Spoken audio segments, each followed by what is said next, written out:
कश्मीर में बौखलाए आतंकवादी अब आम इंसान को निशाना बना रहे हैं, गरीबों को मार रहे हैं। टारगेट किलिंग यानी कि चुन चुन कर लोगों को वो मार रहे हैं। एक तस्वीर हम आपको दिखाना चाहते हैं क्योंकि ये वो जो इमारत है, ये पंपोर की इमारत है, इसी में आतंकवादी छिपे हुए थे। और ये कल की तस्वीर है जब काफी देर तक एनकाउंटर चलता रहा, मुठभेड़ होती रही और उसके बाद सुरक्षा बलों ने इस इमारत को उड़ा दिया। इसमें एक आतंकवादी को ढेर किया गया है।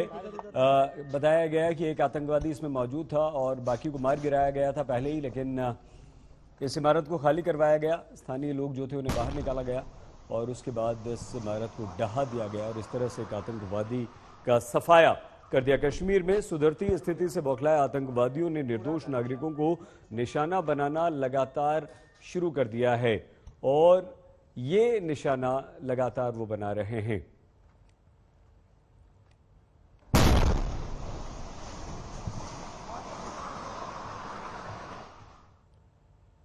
हमारे साथ आरिस पठानिया जी भी जुड़ चुके हैं जो कि बीजेपी के नेता प्रवक्ता हैं। माजिद जी, हम पठानिया जी के पास चले जाएं क्योंकि पहला सवाल उन्हीं से होना था, आपके पास आना था हमें। पठानिया जी, क्या गैर कश्मीरी नमस्कार घाटी में बेखौफ सांस ले पाएंगे? क्योंकि धारा 370 खत्म होने के बाद आप और हम कश्मीर में बस पाएंगे, इस तरह की बात सरकार की तरफ से की गई थी। लेकिन अब तो डर यहां पर यह है कि जब एक गोलगप्पे वाले को नहीं छोड़ा जा रहा है, एक मजदूर को मारा जा रहा है, तो हम और आप कैसे हिम्मत कर पाएंगे? हम जैसे आम लोग कैसे ये सोच भी पाएंगे कि हम कश्मीर में जाकर रह सकें? पठानिया साहब, क्या ये आपकी सरकार का फेलियर नहीं है? देखिए, ऐसा है कि एक गोलगप्पे वाले को, हर एक गोलगप्पे वाले को तो अटैक हुआ नहीं है। आपके ध्यान में रहे कि 5 अगस्त 2019 के बाद ये जो एक नया मॉड्यूल और नए तरीके के साथ ये किलिंग्स थोड़े दिनों में की गई। और बात है, आप ये कैसे कह सकते हैं कि सिर्फ एक गोलगप्पे वाले पर अटैक हुआ, एक मजदूर मैं उस पे आ रहा हूं। देखें प्लीज, सबसे हमारा एक भी नागरिक हमारे देश का अगर आतंकवाद का शिकार होता है, आपने वो तस्वीरें देखी, वो अकेला कमाने वाला गोलगप्पे वाला था, उसके पिता ये कह रहे हैं कि इंडिया पाकिस्तान को क्रिकेट नहीं खेलना चाहिए, नहीं वो चाहते हैं कि T20 वर्ल्ड कप में पाकिस्तान के साथ हम नहीं खेलें। जी बिल्कुल जी, मैं आपकी बात पे बिल्कुल प्रॉपर आ रहा हूं कि अगर आप वो सलमान रश्दी की एक बुक है शालीमार दी क्लाउन, उसमें कहते हैं you kill one and square 100।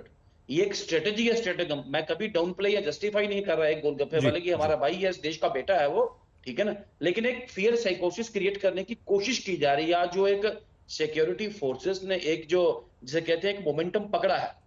आज 70 केंद्रीय मिनिस्टर जम्मू कश्मीर के हर क्षेत्रों में जा रहे हैं। आज इंडस्ट्रियल हब और टूरिज्म हब और एक फिल्म सिटी बनाने की बात की जा रही है। आज अंतरराष्ट्रीय स्थल पे अगर जिसे कहते हैं टेररिज्म के खिलाफ हमने एक ज्यादा कॉन्सेंसस अगर चलाया तो पाकिस्तान के हैंडलर्स की एक लास्ट डिच एफर्ट है। मैं आपके माध्यम से जितना भी अल्पसंख्यक समाज और खासकर नॉन लोकल्स जो सभी कश्मीर में या जम्मू में किसी खित्ते में अपने कामकाज या रोजगार के सिलसिला में आए हैं, उनके साथ हम बताना चाहते हैं कि भारतीय जनता पार्टी चट्टान के साथ उनके साथ खड़ी है। ऐसी छोटी-छोटी घटनाओं को कभी भी नॉन सीरियसली नहीं लिया जाएगा। जैसे मैंने कहा, नहीं, फिर से हम आपको रोकेंगे। To kill one and scare one, ये स्केयर आपकी इस बात से सहमत हैं कि एक को मारकर वो खौफ, डर, दहशत पैदा करना चाहते हैं, लेकिन ये छोटी मोटी घटना तो नहीं हो सकती ना सर? बिल्कुल नहीं छोटी मोटी घटना। क्या हमारे सुरक्षा बलों की सख्ती आतंकवादियों के हौसले पस्त नहीं कर पा रही है? क्या हमें ये लग रहा है? देखें, आपके ध्यान में रहे कि जिन्होंने सुपिंदर कौर और दूसरा वो जो दीपक मेहरा जी वाला जो जिन्होंने ऑपरेशन किया, जिन लोगों ने, जिन मिलिटेंट्स ने, उनको मौत के घाट उतारा जा चुका। ये जो लोग जिन्होंने कल एक हमारा भाई रेडी वाला और एक हमारा एक भाई गोलगप्पे वाला और एक कारपेंटर, सॉरी, जिन दोनों को जिन्होंने मौत के घाट उतारा, इनको भी जिसे कहते हैं, इनका भी उपयुक्त जो इनका जो रिजल्ट है, जो एग्जैक्ट इनका जिसे कहते हैं आउटकम, उस पर इनको पहुंचाया जाए, सरिया अंजाम तक पहुंचाया जाएगा इसको। और थोड़ा सा इंटेलिजेंस जिसे कहते हैं प्रॉप अप करने के लिए, ऐसी घटनाएं रोकने के लिए मुझे लगता है कि ब्रेसअप करना पाई और इंटेलिजेंस एजेंसी इस पे काम भी कर रही हैं। और केंद्रीय गृह मंत्री आने वाले दिनों में जम्मू कश्मीर में आ रहे हैं और आपके ध्यान में ले आए कि मिलिटेंसी अपने आखिरी कदमों पे, आखिरी छाप पे जम्मू कश्मीर में पहुंची है। ये एक डेस्परेशन के कदम है, एक नया मॉडल देखें, ये वो कन्वेंशनल नेटवर्क को यूज नहीं कर रहे। एक नया मॉड्यूलर ड्रोन के साथ हथियार आता है, एक नया रिक्रूट आदमी जो पिस्टल के साथ इसको ऑर्गेनाइज करके एग्जीक्यूट करता है उसमें एक नया मॉड्यूल। लेकिन इस मॉड्यूल को भी बहुत जल्दी, हमारा पूर्ण विश्वास है कि ministry of home affairs Amit Shah ji के केबल जिसे कहते हैं एबल नेतृत्व में, उनके सशक्त नेतृत्व में जम्मू कश्मीर की सिक्योरिटी फोर्स इसे ध्वस्त करेंगी और आने वाले दिनों में ऐसी घटनाओं पे अंकुश लगेगा। लेकिन बार बढ़ानिया बार साहब, अल्पसंख्यक समाज, मैंने कहा कि स्केयर ना हो, इसका साइकोसिस ना हो कि बढ़ानिया वो साहब, भागने वाले हैं सारे आप छोड़ एक के बार, चले जाएं। ऐसा बढ़ानिया बात ना हो, साहब, वरना बढ़ानिया फिर आतंकवादी अपने मंसूबे में कामयाब हो जाएंगे। हमें बढ़ानिया धैर्य जी, रखना आप पड़ेगा, आप हमें कश्मीर मजबूती से कश्मीर इसके के खिलाफ रहने खड़ा होना पड़ेगा। कश्मीर में रहने वाले लोगों की बात कर रहे हैं, यहाँ तो हमें दिल्ली में बैठ के डर लग रहा है। अगर आप हमसे कहें कि आप चले जाइए कश्मीर, नहीं होता है ना सर, कैसी बात कर रहे हैं आप? बिल्कुल ठीक कह रहे हैं सर, कब तक बिल्कुल आप और ठीक हम कह रहे हैं। इंतजार करेंगे? कब तक बढ़ानिया जी हम इंतजार करते रहेंगे कि टेररिज्म खत्म होगा और हम खुली सांस में कश्मीर में खुली हवा में हम कश्मीर पे सांस ले पाएंगे? कब तक हम इंतजार करेंगे? ये आपका सवाल बिल्कुल रेलेवेंट है साहब। इस जम्मू कश्मीर के लोगों ने पिछले 60 साल में कॉन्फ्लिक्ट का जिसे कहते हैं मंजर देखा है। यहाँ पे कभी कभी कबायली आ गए बॉर्डर पार से, कभी मिलिटेंट्स आ गए, कभी अटैक्स इंजीनियर किए गए, कभी एक फंडामेंटलिज्म के नाम पर जिसे कहते हैं एक ऐसा प्रचार यहाँ पे फैलाया गया। We have seen that. हमारी एक जिसे कह रहे हैं प्रॉब्लम, एक बदकिस्मती है कि हम एक ऐसे नेबर के साथ, ऐसे पड़ोसी के साथ जम्मू कश्मीर का बॉर्डर लगता है कि जो जिसे कहते हैं अंग्रेजी में कहते हैं a wolf can not change his spot. बढ़ानिया जी, वो नेबर, उस पड़ोसी की कोई हैसियत नहीं है ना हमारे आगे। पाकिस्तान हमारे आगे कहां टिकता है? क्यों हम मुंह तोड़ जवाब नहीं दे पाते हैं? क्यों हम पाकिस्तान को सबक नहीं सिखा पाते हैं?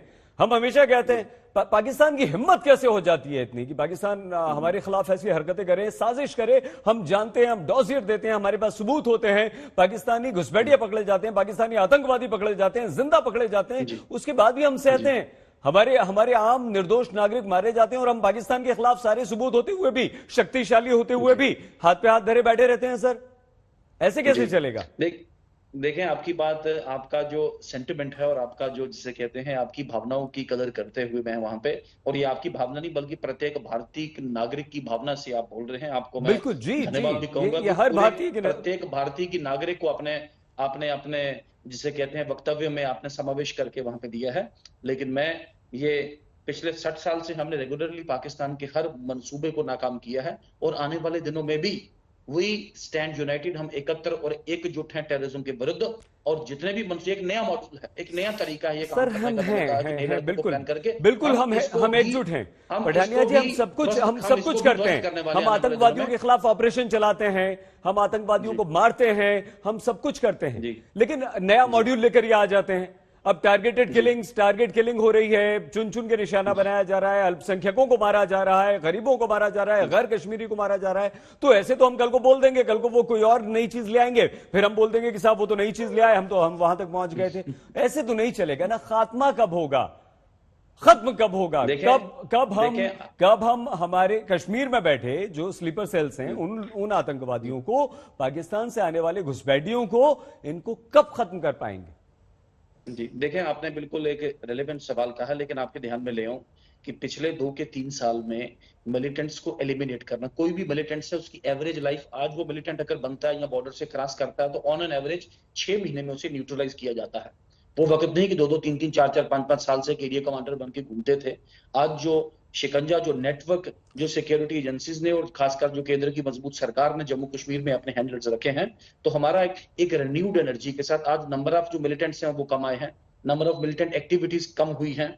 आज लाल चौक पर जैसे आपने देखा कि किस तरीके का लाल चौक की सजावट और लोग कैसे खुले, टूरिस्ट हर जगह पूरे जम्मू कश्मीर में आ रहा, बहुत ज्यादा गिरावट हुई है। लेकिन आपकी बात को पॉजिटिव तरीके से लेते हुए, एक सकारात्मक तरीके से लेते हुए, हमें zero tolerance to terrorism and zero जिसे कहते हैं कोई भी हैपनिंग, कश्मीर बिल्कुल, जम्मू कश्मीर बिल्कुल पीसफुल रहो, शांति प्रिय रहे।